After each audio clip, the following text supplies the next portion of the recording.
Rule scripts, third-party beneficiary contracts. Rule script number 1.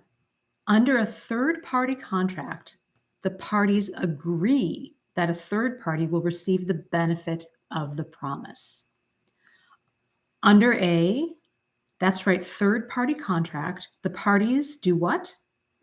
Agree that the third party will receive the benefit of the promise.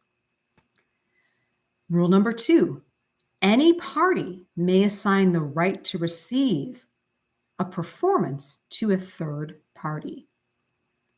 Any party may assign the right to receive a performance to a third party. For example, a service, that's an easy one, but also the right to receive payment or even the right to receive a product like a car. Rule number 3, intended versus incidental beneficiaries. An intended beneficiary, the contract was created to benefit the beneficiary. The promise runs directly to the third-party beneficiary. How do we know? This is going to be circumstance dependent. An incidental beneficiary is one the promise doesn't run directly to the beneficiary because the promisor did not intend the third party to benefit from the contract. Okay, an intended beneficiary. The contract was created when? At the outset to benefit the third party.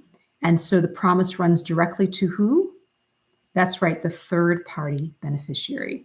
Whereas an incidental beneficiary, the promise does not run directly to the beneficiary because the promisor did not intend the third party to benefit from the contract.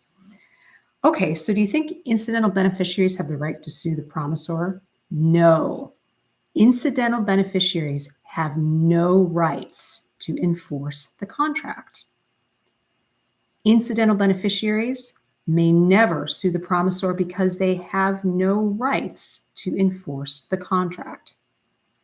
However, intended beneficiaries may sue the promisor, but never the promisee.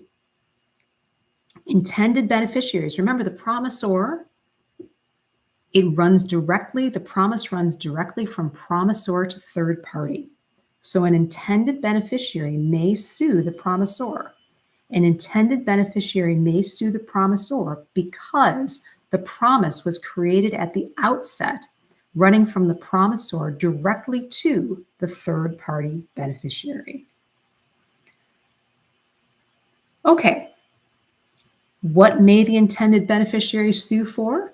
Well, of course, they can sue for the promise, but they may also sue for damages in the event they can't get the promise. Next question, when may the intended beneficiary sue? 2 prongs. 1, when their rights have, that's right, vested, or the intended beneficiary changes position in reliance on the contract. When may the intended beneficiary sue? Obviously, when their rights vest. Or second, when the intended beneficiary does what? That's right, changes their position in reliance on the contract. Okay, let's run through those rules one more time.